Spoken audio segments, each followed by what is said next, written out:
பாரம்பரிய நெல் விதைகளை மீட்டெடுத்து குடியரசுத் தலைவர் விருதை பெற்ற நெல் ஜெயராமன் கேன்சர் நோய்க்கு சென்னையில் சிகிச்சை பெற்று வருகின்றார். இதுகுறித்த செய்தி தொகுப்பை தற்பொழுது பார்க்கலாம். திருவாரூர் மாவட்டம் திருத்துறைப்பூண்டியில் உள்ள கட்டிமேடு கிராமத்தைச் சேர்ந்தவர் ஜெயராமன். சாதாரண விவசாய குடும்பத்தில் பிறந்த இவர் விவசாயியாகவே வாழ்ந்து வருகிறார். இயற்கை விவசாயி நம்மாழ்வாரின் விவசாய உத்திகளால் ஈர்க்கப்பட்ட நெல் ஜெயராமன் அவரின் அறிவுறுத்தலின்படி பாரம்பரிய நெல் விதைகளை மீட்டெடுத்தார். பாரம்பரிய நெல்லை சேகரிக்கும் எண்ணத்தை இயற்கை ஆர்வலர் நம்மாழ்வார் எப்படி விதைத்தார் என்பதை விவரிக்கிறார் நெல் ஜெயராமன். ஐயாவோட நிறைவு விழா கல்லனில் போய் நிறைவு பண்ணாங்க. காந்தி கிராம பல்கலைக்கழகத்தின் முன்னாள் துணைவேந்தர் மார்கண்டன் ஐயா தான் அந்த நிறைவு விழா முடிச்சிருக்கிறாங்க. அப்போ அங்கே வரும்போது அந்த நிறைவு விழாவுக்கு வர்ற விவசாயி நம்மாழ்வாருடைய செய்தியை பேப்பரில் பார்த்துட்டு ஒரு நெல்லை மீட்டு எடுத்துட்டேன்னு சொல்கிற ஒரு செய்தியை கேட்ட உடனே அங்கே ஒரு 6 நெல்லை கொண்டு கொடுக்குறாங்க. அப்போ மொத்தம் ஒரு 7 ரகம். அப்போ அந்த நிறைவு விழாவில் ஐயா நம்மாழ்வார் வந்து துணைவேந்தர்கிட்ட கொடுத்து சொன்னாங்க, இந்த நெல் வகைகளை பாரம்பரிய நெல் வகைகளை தமிழ்நாட்டில் எங்கெங்கே இருந்தாலும் அதை வந்து மீட்டெடுக்கிற வேலையை நீங்கள் பாருங்க அப்படிங்கிற விஷயம் என்கிட்ட சொன்னாங்க. அதன் அடிப்படையில் தான் சரி இனிமேல் இந்த வேலையை ஆரம்பித்தேன்.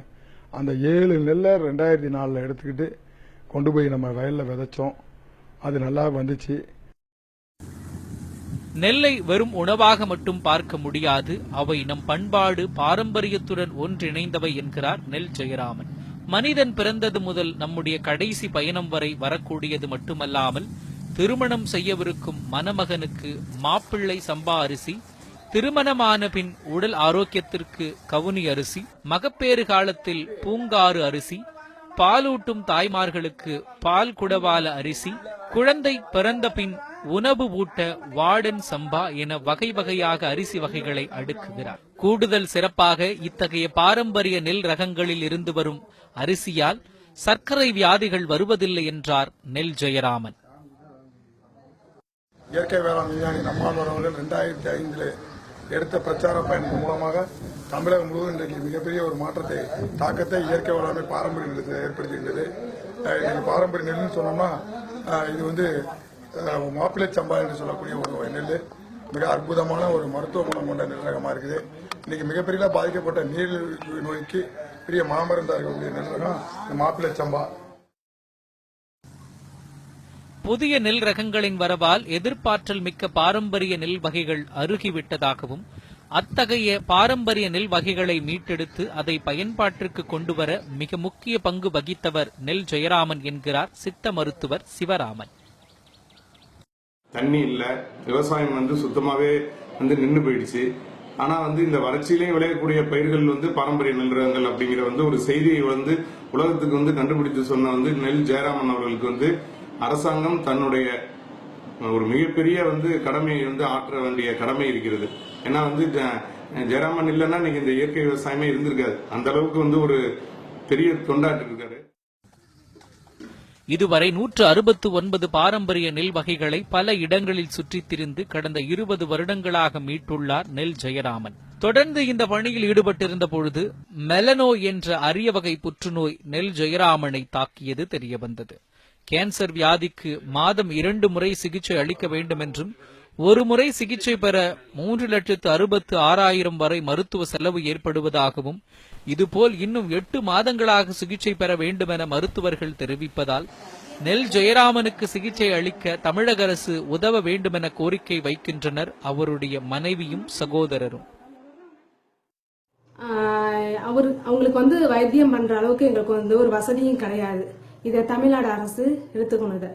எடுத்துக்கிட்டு எங்களுக்கு கொஞ்சம் உதவிகள் செஞ்சாதான் அவரை திரும்ப எங்கள்கிட்ட அவருடைய பணிகளை திரும்ப செய்யணுங்கிறது கடவுள்கிட்ட வேண்டி இருக்கோம். வந்துருவாங்க, நம்பிக்கையும் இருக்கு எனக்கு, வந்துருவாங்க. அவர் குடும்பத்தை பார்த்ததை விட மக்களுக்காக நிறைய உழைச்சிருக்காங்க.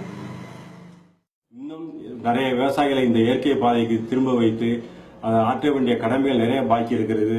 அது காலமும் ஆண்டவன் அருளும் தேவை. இந்த இக்கட்டான சூழ்நிலையில் நம்மை போன்ற நல்ல உள்ளங்கள் எல்லாம் அவருக்கு போதிய உதவி செய்து அவர் குணமடைய செய்ய இந்த நேரத்தில் நாம் அனைவரும் முன்வர வேண்டும் என்று இந்த தக்க தருணத்தில் கேட்டுக்கொள்கிறேன்.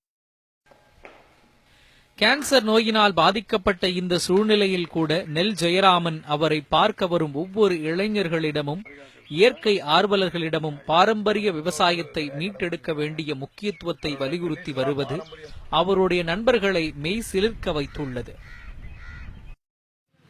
இயற்கை விவசாயத்தை பாதுகாத்து அதை மேம்படுத்தணுங்கிறதுக்காக தன் வாழ்க்கையை ஒவ்வொரு நாளும் வரிந்து கட்டிக்கொண்டு அதற்காக விவசாய நலனுக்காகவே தன்னை அர்ப்பணித்து பல பணிகளை மேற்கொண்டவர் ஐயா நெல் ஜெயராமன் அவர்கள். வருடம் ஒரு நெல் திருவிழாங்கிற ஒரு நிகழ்ச்சி நடத்தி அதிலிருந்து எல்லாருக்கும் பங்களிப்பு கொடுத்து பகுதி கொடுத்து நெல் கொடுத்து திரும்ப பெற்று அதை நிறைய பேருக்கு அதை விரிவுபடுத்திட்டு இருக்கிறாரு. அதில் எல்லாருக்கும் மகிழ்ச்சி சந்தோஷமா இருக்குது. இந்த ஒரு சூழ்நிலையில் அவர் நம்ம இது மாதிரி ஒரு சூழ்நிலையில் அவரை இழக்கக்கூடாதுங்கிறதுக்காகவே அவரை நல்ல முறையில் சிகிச்சை அளித்து அவரை திரும்ப அந்த இதுக்கு நம்ம அதை பயன்படுத்திக்கணும். அதில் எல்லாருமே ஆர்வமாக இருக்கிறோம்.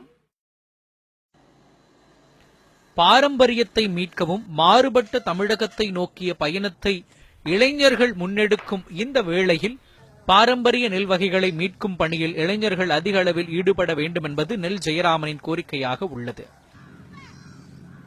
செய்திப்பிரிவு நியூஸ் 7 தமிழ், சென்னை.